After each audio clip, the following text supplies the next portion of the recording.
بسم اللہ الرحمن الرحیم نحمده ونصلي ونسلم على رسوله الكريم وخاتم النبيين صلی اللہ علیہ وسلم اما بعد.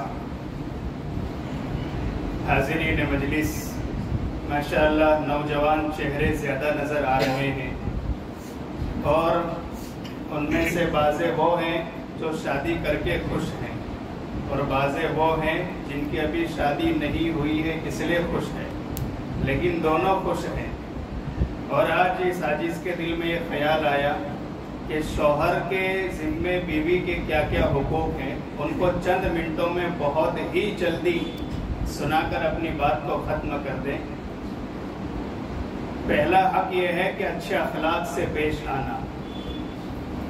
بیوی ہماری جان اور مال، ہماری عزت و آبرو کی حفاظت کرنے والی ہے، ہمارے والدین کی خدمت، ماں باپ کی خدمت کرنے والی ہے.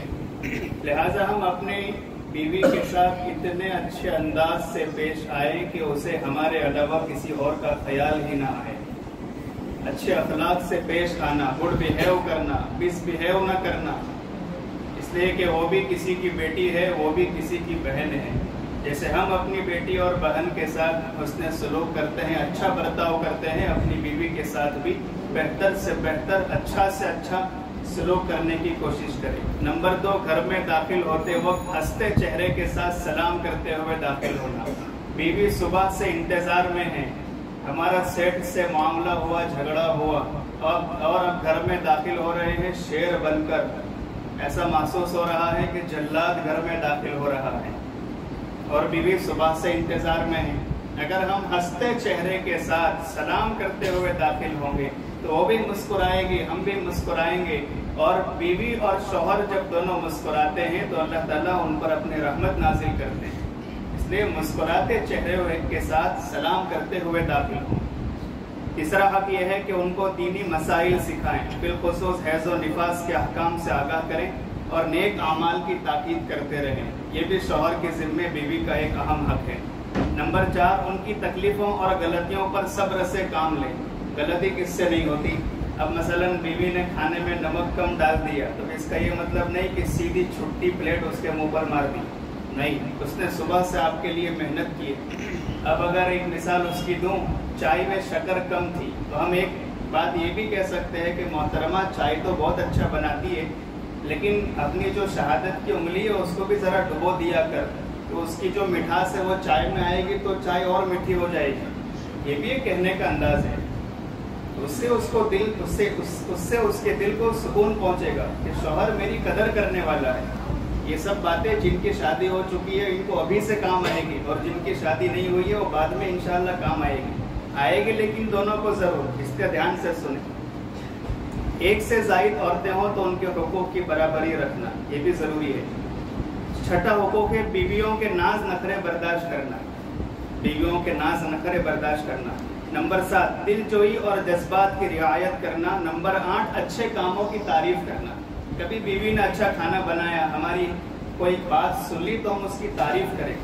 آج ہمارا کیا حال ہے دوستوں کے گھر میں بھابھی بھابھی کہہ کر خوش داخل ہوتے ہیں، وہاں سب مسکرانا، سلام کرنا، کھانا کتنا اچھا بنایا بھابھی جان آپ نے ماشاءاللہ. اپنی بیوی کی کبھی تعریف کی، اس کا کبھی دل جیتا؟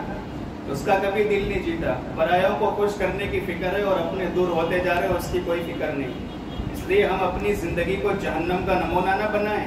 یہ وہ اصول ہیں جن سے ہماری گھر کی زندگی جنت کا نمونہ بنے گی، یاد رکھیں. اور 9واں ہے اپنی بیوی کو وقت دینا. سب کے لیے ٹائم ہے، دوست کے لیے ٹائم ہے، دوسروں کے لیے ٹائم ہے، ماں باپ کے لیے وقت ہے، اپنی بیوی کے لیے ٹائم ہے. ہمارے شیخ حضرت مولانا صلاح الدین صاحب سیفی نقشبندی دامت برکاتہم العالیہ نے ایک واقعہ سنایا، اور میں نے ایک مرتبہ نہیں 2 سے 3 مرتبہ سنا ہے کہ ایک بہت بڑے اللہ کے ولی بہت اچھا بیان کرتے تھے. لوگ ان کے پاس آتے تھے، حضرت رات کا وقت دیں گے، تاریخ دیں گے. وہ فرماتے تھے کہ رات کا وقت آپ کی خالہ یعنی ہماری بیوی کا ہے، ان سے پہلے ہم اجازت لے لیں. اگر وہ کہیں گے تو ہم آپ کی خدمت میں حاضر ہوں گے، بیان بھی کریں گے.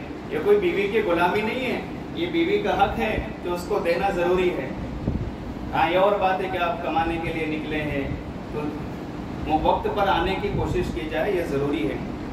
اور آخری ہے وسعت کے مطابق خرچ کرنا، فضول خرچی نہ ہو، اور کبھی کبھی کوئی جیب خرچ بھی دیا کرے، یہ بھی بیوی کا حق ہے، سمجھ رہے ہیں۔ اور آخری حق ہے 12واں، بقدر کفایت رہنے کے لیے کر دیں۔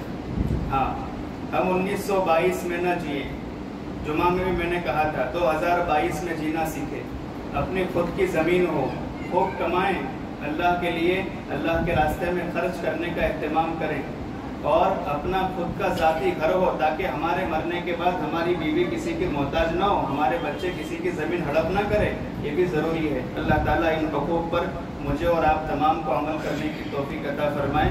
میرا شمار پہلے والے لوگوں میں سے ہے جن کی شادی ہو چکی ہے اور وہ شادی کر کے خوش ہیں، تو یہ سارے حقوق مجھے ادا کرنا بھی ضروری ہے، تو میں نے اپنی نصیحت اور اپنے فائدے کے لیے تمام حقوق بیان کیے ہیں۔ اللہ تعالیٰ ہم تمام کو عمل کی توفیق عطا فرمائے۔ آمین وآخر دعوانا ان الحمد للہ رب العالمین۔